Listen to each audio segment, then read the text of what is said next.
ఐతుల్లా Ali ఖమెనీ Iran PM అయినటువంటి ఆయన నిన్న యుద్ధంలో మరణం పొందడం జరిగింది.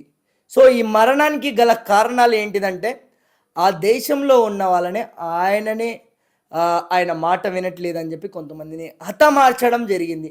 సో దేవుడికి ఎవరైనా నువ్వు పిఎం కాన్, నువ్వు సీఎం కాన్, నువ్వు డిఎం కాన్, నువ్వు ఏదన్నా కా, నువ్వు మాత్రం మనిషివే.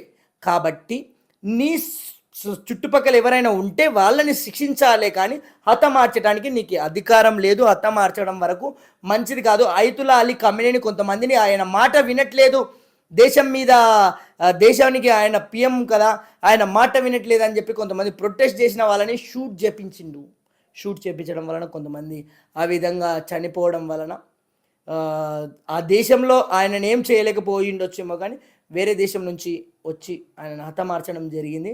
సో దేవుడికి ఎవరైనా మనుషులే, యువతలైనా అవతలైనా యువతలైనా, తప్పు చేసిన వాడు తప్పే. సో ఇన్నేళ్ళు ఆయన 86 ఏజ్, ఈ ఏజ్ వరకు కూడా దేవుడు ఆయనకి తోడుగా ఉండడం అంటే చిన్న మాటలు కాదు, మంచిదే.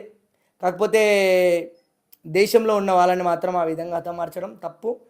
ప్రొటెస్ట్ ఎవరైతే చేసినారో వాళ్ళని శిక్షించాల్సింది ఉండే, వాళ్ళని బంధించాల్సింది ఉండే, వాళ్ళ మీద కేసులు పెట్టాల్సింది ఉండే, కానీ వాళ్ళ మీద చంపడం అవి ఇవి చేయడం చాలా తప్పు. సో ఆ విధంగా చేయడం వల్లనే ఆయనకి దేవుడు తోడుగా ఉండకుండా ఆయనని విడిచిపెట్టినాడు, అందుకే ఆయన వెళ్ళిపోయినాడని నేనైతే అనుకుంటున్నా. గాయ్స్, మీకు తెలిసిన విషయాన్ని మీరు కామెంట్ చేయండి. గాడ్ ఈజ్ అందరికీ గాడే, దేవుడు ఒక్కడే అందరికీ దేవుడే. It is true. అది ఎవరైనా కానీ మనుషుల కోసమే దేవుడు. ఓకే గైస్, మనుషులకి, జంతువులకి, భూమిలో ఉన్న ప్రతి దానికి దేవుడు, అదన్నమాట.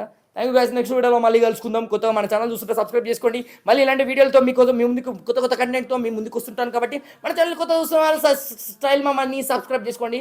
దిస్ ఇస్ స్టైల్ మామా. Love you guys all.